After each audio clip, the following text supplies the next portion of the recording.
For more quick tips on how to digitize with the Bernina embroidery software, then click on the subscribe button and don't forget to hit the bell notifications. Okay, let's look at getting a smooth line with the drawing tools in Bernina. And we're starting here in Art Canvas, although I will be going to Corel because in version 8 you have more tools in Corel that you can use. But in version 7 and 8 you have these drawing tools here under this squiggly little line with the plus on it. So the default is the Freehand drawing tool, and if you select that, even with a mouse you can left click and draw a line. Now my line has got a little bit of a kink there, but it's not too bad. One thing I do tend to do when I draw is flick at the end of my line, so you need to be able to practice so that you don't do that. So there I actually concentrated and didn't flick at the end, but you can see if you zoom in that it's created nodes along the line where you've changed your direction as you've drawn. Now you could do this with a pen tablet as well, so it's just put your pen to the tablet and draw your line. So there's a little bit of a kink here, I mean barely noticeable because but it's created a node there, and if I hover over it the little word node comes up, and there's another one there. So the nodes actually define the direction of the line, and I'll talk about those in another video. But the reason my lines are reasonably smooth is because I've got my smoothing on a fairly high amount. I've got 53. I don't know what the default is. I think it just goes to whatever you did last in the software. So to adjust the smoothing you can click on this little icon here and you'll get a new bar here that you can slide up or down. So 75-80 will give you an even smoother line. Now so I've flicked again at the end here. I do that. So the freehand drawing tool is really I've lost the tool now. Is really for drawing from scratch. It would be difficult to trace around an object and get a smooth line. You really need, there you go, that my smoothing was so high it made a straight line, so you need to adjust it. There I've got a curve. But as I said, really for drawing from scratch if you just want to draw a shape. Now some tips that might help you is that I find it easier to draw curves vertically like this and go around to the right just because of the way my brain works. But if I wanted to do one to the left I would find it a little bit more difficult. See, I've got a little kink there. So sometimes, and I've actually flicked at the end of this line too if I zoom in, you see.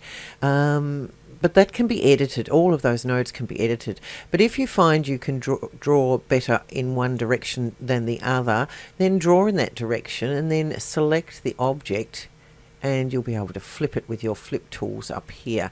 So you can flip it that way, you can flip it upside down, you can actually rotate it. If you click on it again you'll get rotation handles, so you can put it in the position you want.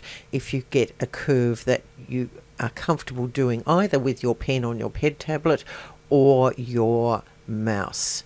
As I said, I will go into editing the lines and the nodes in a separate video. I did go into a bit of detail about that in my latest Zoom meeting, which was this water lily. We created a water lily, this water lily here. I'll just zoom into that. So as I said, with the freehand drawing tool, if I get it again, it's pretty hard to control that line. Let me just change it to red so that you can see it on there. There we go.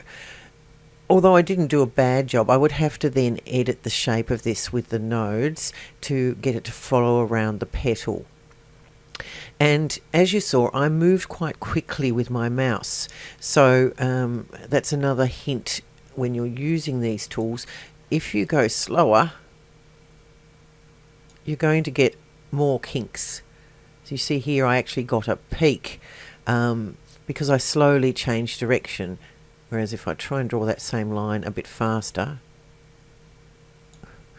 I haven't got any sharp corners in it. So it does take practice to use that tool, and as I said, I prefer to use that if I was drawing from scratch. Now for tracing around an image to get a smooth line, the pen tool is better. So to get the pen tool, let's just zoom into this water lily again, and I will change my colour to red right from the start in a minute so that all my lines will be red. So you can change them after the fact. It will only change the ones you've selected, or you can change them before you start, which I'll show you in a moment. But to get to your pen tool, it's just the little fly out menu, which is the little black triangle, and it's a pen nib. Now the pen, let's get that now. I'm going to change it to red outline, so that's right clicking on the red square, and I should get a little notice up. Oh no, I had something selected, so it changed it to red. So let's just, we haven't got anything selected anymore, hopefully. Let's just have a look. Yes, I have. That's still selected. So I'll go back to my select tool and click off, so nothing's selected. Right, now move into this little water lily. Okay, and now with nothing selected, if I right click on my color palette, I will get this notice saying you are about to change default object properties, and I'm going to go OK, and that will mean that every line I draw now will have a red, will be red, because I've right click creates the color for the outline. So with the pen tool it works totally different. Actually I should show you off the picture first. So let's get the pen tool. So you can left click and drag your mouse or your pen on your pen tablet. Your pen on your pen tablet with this tool will behave like a mouse, so you've got no real advantage using a pen tablet for this tool. But I left clicked and dragged, which created some handles on that first node, and this is what I was talking about with the nodes before, that they define the shape. So now I've got this blue line here, which is the line that I'm going to create. So I need to be looking back at what I've done in my first stroke, which was a slightly up to the right diagonal stroke. Then I can left click and drag in another direction, and it all depends which way you drag your mouse or your pen on your pen tablet. You need to keep your pen nib on the tablet and move it. If you're using a mouse, hold your left mouse key down while you move your mouse around. So I can increase the amount of curve by pulling my mouse further away from this node here, and I can change the angle by swinging it round. Okay, so so then that has created this part of the line. Now I'm working from this node, which has got an arrow up this way, so it's making the blue line go up to the right in that direction to start with. If I wanted to go down, I would have had to change the direction of those arrows. So I'm going to make a line almost vertical there, and then I can come back. So this arrow here is defining which way this blue line's going. I can go either side, but it's going to come down first. I can't make it go up. It's got to come down first. Even if I go up, it's got to go down first, the line. Okay, now to finish a line, it's just double click or single click and hit enter. So I'm going to double click there, and I've completed my line.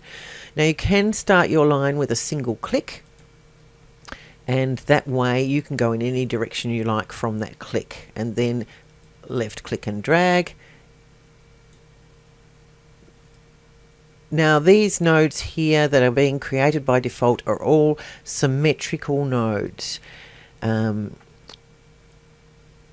So the length of the arrows are equal on both sides. There is another curved node or smooth node that has different length arrows, but as I said, I'll go into that in another video.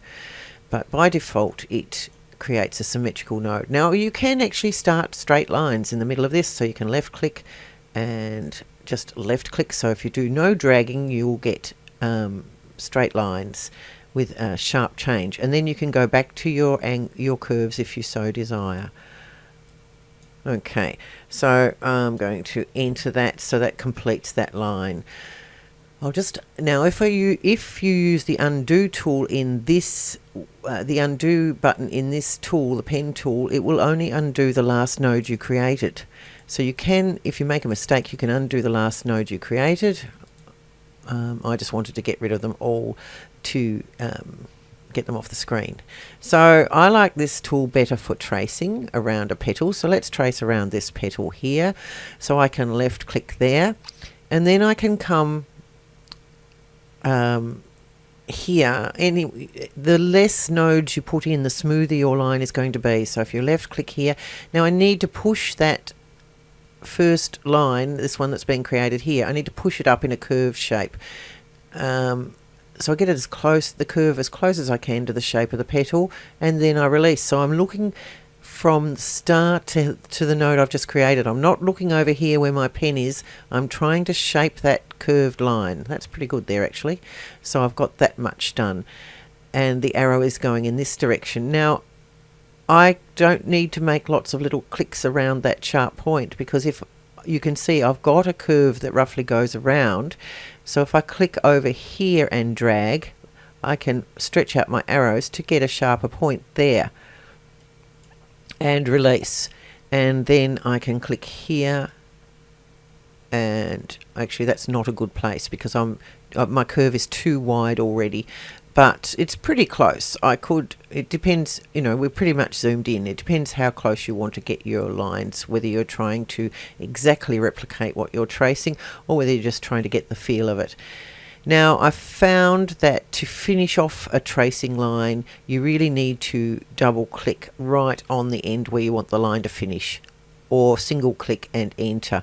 So you need a node fairly close to the end and then one at the end, and enter.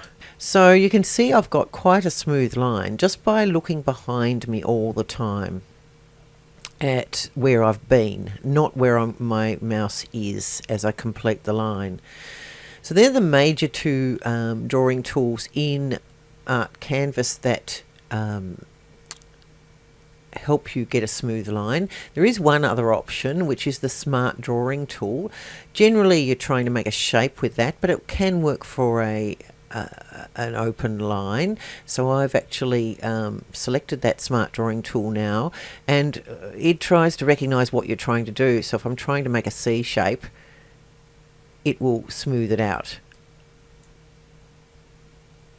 and likewise the other way. But its main advantage is if you want to make a triangle, for instance, it will make a triangle. Now, how successful it is at deciding whether your drawing is supposed to be a triangle will rely on your shape recognition level. You can adjust that there, and your smart smoothing level, and I've got mine both on the highest. So again, you could use your pen tablet to do this sort of work as well. Okay, let's move over to Corel. Okay, so here we are in Corel Draw SE. Now, if you've got version 7, you only have Corel Draw Essentials, and there's really no advantage in the ability to draw a smooth line by opening Corel as a standalone product. But if you've got version 8, there are a couple of other tools that can help create nice smooth curves. And this video is about creating smooth lines and smooth curves, not about editing or anything like that. Otherwise the video would go on for hours. I'll have to do other videos on those topics. But in Corel Draw SE in version 8, you've got your drawing tools here in a very similar icon. The little wiggly line with the plus sign is your Freehand Tool, and you have a fly out menu, so you can fly that out. Now you can see there are lots more tools here than the pen tool and the Freehand Tool and the Smart Drawing tool. So the ones that are named the same work exactly the same. So you can use the pen tool here, the Freehand Tool and the Smart Drawing tool just as you would in Art Canvas. The advantage of using Corel Draw as a standalone product is that you get these extra tools, but also you can save your drawing as a CDR, which is the Corel vector type graphic, and that way you can open it and edit it at any time, and you can also load that into Art Canvas to convert to an embroidery. It also uses less resources on your computer just to have the Corel Draw open by itself. Okay, so let's have a look at these other tools. So you've got your Freehand Tool, you've got your 2-point line, which you don't have in Art Canvas. Basically, your 2-point line, if I select that, is very simple. You left click where you want to start the line and drag, and it will be a straight line regardless, and you can just release your mouse when you get to where you want to finish the line, and you will have a straight 2-point line.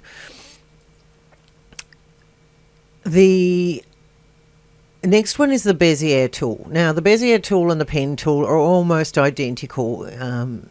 The only difference is with the Pen Tool you have that blue preview line to see what you're creating before you make your second click or click and drag. With the Bezier Tool, I'll select that. You will make your first line, and I have actually clicked and dragged this time, so I'm actually defining where my line, what direction my line's going to go into, and also at how much curve, how far. By extending these arrows, I'm making the curve more extreme or less extreme. Closer to the node is less extreme, further away from the node is more extreme, and then release my mouse. Now, I don't have a blue line to show me where that line is going. I have to go to where I want to click next and click, and the line will appear. Now I can define that line more by changing the angle here and moving my arrows as well. So if I want to go down at this time, I will swing around. And again, I don't see where my next segment is going until I make another click. So in actual fact, I think the Pen Tool is easier to use because you have a visual idea of where your next line is going to be.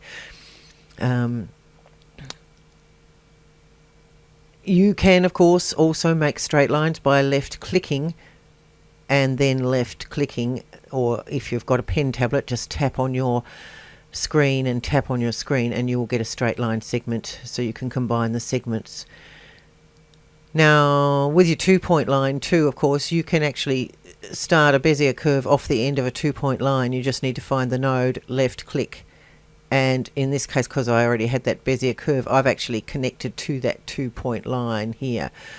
It just snapped to the line, but if I undo all of that and go back to my 2-point curve, a 2-point line, sorry, left click and drag a 2-point line, I can continue that line by finding the node. When I see the little word node, left click and drag another 2-point line. So you can actually continue that on. Plus, if I left click there, these are all perfectly straight lines. If I get my Bezier tool now, I can start at that node and I can start to make a curve on there. So you can combine the tools. Okay, let's select that, and if you've got a Bezier curve, as I said before, if you click the undo button, it undoes node by node. If you want to get rid of the whole lot, just select the whole lot and press your delete button on your keyboard. The other tools are the Pen Tool, which is exactly the same as in Art Canvas. Then we've got a Spline Tool. Now the Spline Tool, I'm not sure how useful that would be. There are some options where you could use it. I'll just briefly show it to you, and maybe we'll use it in more advanced drawing at some later stage. But basically with the Spline Tool, you left click and create one point. You left click, create a second point, and then when that will be the apex of your curve, and then you can left click and create another point to create the bottom of your curve. So you can continue on, so that will be the bottom of that, but now becoming the apex of the curve if you create another point. So the nodes that control this tool are floating nodes. They're not actually attached to the line, so it's a little bit harder to edit. And to finish that, you also hit enter or double click or hold your space bar down while you click the last point. And you can see you've got a lovely smooth curve here, but it's a bit harder to control and a bit harder to edit. If I go to the Reshape tool, you will see these nodes are floating, so you can use them to change the curve, but you haven't got quite as much control. You can anchor these back to the line. You've got some little tools up here, so here you can see the node is off the line. Here you can see the node is on the line. So if I've got this node here selected, so if I click on this anchor or clamp, it says it will bring the node to that line, or the line to the node in actual fact. But you'll get a cusp node, which is your right, your pointy node. So as I said, I'm not sure how much you'll use this tool. I'll go select and delete that. Now what else have we got? Polyline. Now this is really interesting because it's similar to the Freehand Tool. So let's get the Freehand Tool again and just recap. This is in Art Canvas as well. So with the Freehand Tool, you can use your pen tablet and just draw on your tablet, or you can use your mouse. Whoops, I'll just undo that because I double clicked. And you can use your mouse and just draw whichever you find more comfortable or whichever you've got access to, and you get the curved line. Now if I wanted to put a straight segment in this line, I would have to join on, make a second action, in that I would have to left click on the last node and then swing around and left click or tapping on your key on your tablet with your pen to create a straight segment, and then I could left click and drag another curve. With the polyline, so I'll select that and delete it. With the Polyline tool, you can actually do a curve, release your mouse, and you will be making a straight line. You don't have to go back and click to reattach. You are still attached, and you can create a straight line segment and then left click and curve another segment. If you just left click, you can create straight line segments, but it's all in one line, so you don't have to go back and reconnect like you do in the freehand to create a straight line segment. So this tool could be quite useful for drawers. I'll enter that and delete it. What else have we got? A 3-point curve, and this is a bit similar to the spline. Let's select that one. So with the 3-point curve, you actually left click and drag from where you want the curve to start to where you want the curve to end. And when you release your mouse at that end point, you can then move your mouse to shape your curve however you like. I found this quite useful to create sides of leaves and things like that, where I want to get an asymmetrical curve easily without having to try and draw it. And yeah, you can make that however you like. So let's go there, and I have got that curve. And once again, I could, if I go till I see the word node, it will snap to that. If I've got the snap on, I can go to where I want my curve to end, snap to there actually, and then I can pull out the other side of the leaf if I want it a bit asymmetrical. And then I've got a closed shape that, because I clicked on both end nodes, that is made of nice smooth curves with the points where I want them. So that tool might be useful for creating petals and leaves and other shapes like that. As I said, all these shapes can be reshaped with the Shape Tool, and nodes added and deleted, and you can edit quite considerably your curves. But this video was specifically about getting smooth curves, and as you can see, we've got smooth curves here. And that was used extensively with the pen tool in my last Zoom meeting, which the recording is now available on my website. And as I said earlier, put a notice up earlier, the link will be below. With that, you get the graphic of the water lily to work with. You get PDF notes that you can follow and add to, and you get a recorded version of the video. You can either watch it live on my website, or you can download the recorded version and work offline with it. So it's only $15 Australian, which is really quite, $10 Australian, which is really cheap for a lesson on, and you will digitize the water lily from start to finish, including the stamens, and converting it to an embroidery. So if you're interested in that, just go down to the link below. I will be doing more videos on, as I said, on Corel, and I will be doing some more lessons on my website available for purchase, more in-depth lessons. So please stay in touch by subscribing to my channel. Thank you so much.